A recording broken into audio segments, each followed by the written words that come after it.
welcome to another epoxy project. Today we're going to make some Alligator charred 3D coasters. Here you'll see we took a piece of scrap wood that we had laying around and marked off about 4 1/4 inches all the way along the board to measure and then cut out the size we wanted for our coasters. We went 4 1/2. We tend to have some big coffee cups around that just barely fit on the normal 3 1/2 4-inch coaster, so we decided to make these a little bit bigger. Plus it allowed for any scrap wood that got cut off unevenly in the cutting process later on. You'll actually see here that this piece of wood that I'm marking is a different piece than what we used throughout. I ran into some trouble very early on with how thin it was, so here you'll see we used a much thicker piece of scrap wood, and this was pine, so it's soft wood and a little easier to work with for this project.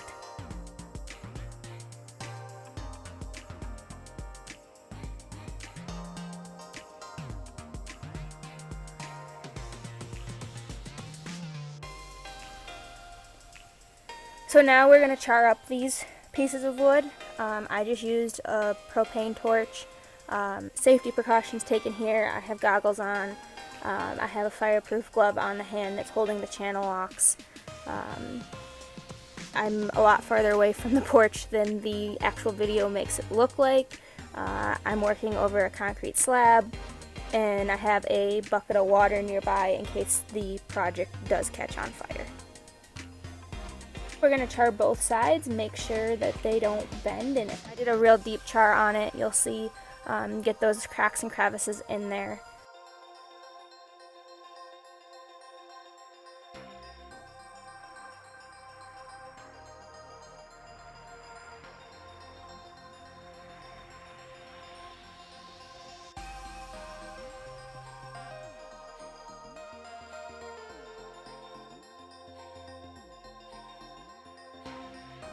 So now it's about a day later, the char has cooled, we're back inside now. We're going to do the first epoxy pour. This one's going to be a very thin pour, so as I was about to pour, the camera ran out of storage, and once the epoxy's mixed, I didn't really have time to change the camera. We want to get the epoxy down into those cracks. We're not trying to build any thickness with this here, we just want those cracks filled in so that the bubbles aren't as big of a problem later. But here it is a couple minutes after the pour was finished, and you'll see that it's pretty thin. You can still see kind of the indents in the epoxy here, and then I just took the heat gun here and popped the bubbles. You'll see the little glittery spots there popping. Here the epoxy's set. I think it's the next day. You'll see I had it on foil, which is a pretty non-stick surface. It's pretty cheap. It's cheaper than the Tyvek tape that a lot of people use with epoxy, and it peels off pretty easily. You'll see here, once I get it started, most of it comes off in one easy layer. Plus it's the bottom. I'm not really too concerned. Pieces of foil stick, they're still sanding.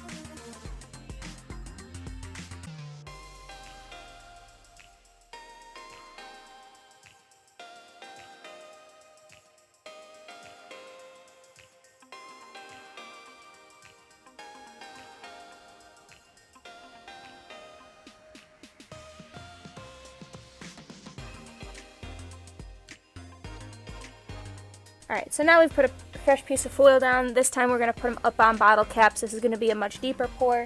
I have a pretty quick drying epoxy here. It's a thicker one. I don't want it just running off the sides. It's a self-leveling epoxy.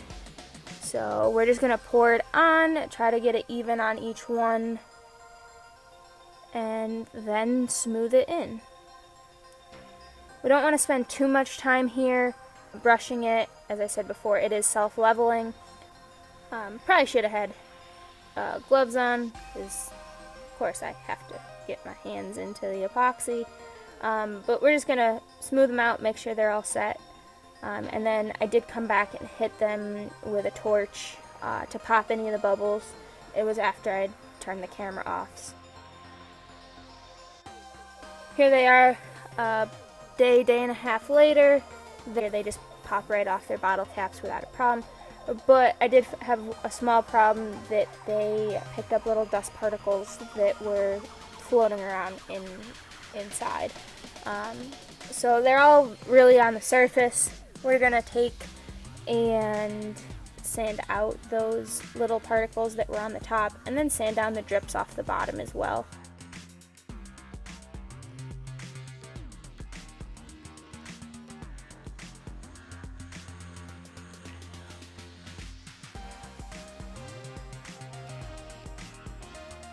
And you'll see here as I sand down the top, it is always a little nerve-wracking to be sanding epoxy when it's a pretty smooth, clean finish. I think I have 100 grit sandpaper here. If I did it again, I would probably move up to a higher grit, maybe a 320 to sand the tops, just to be on the safe side.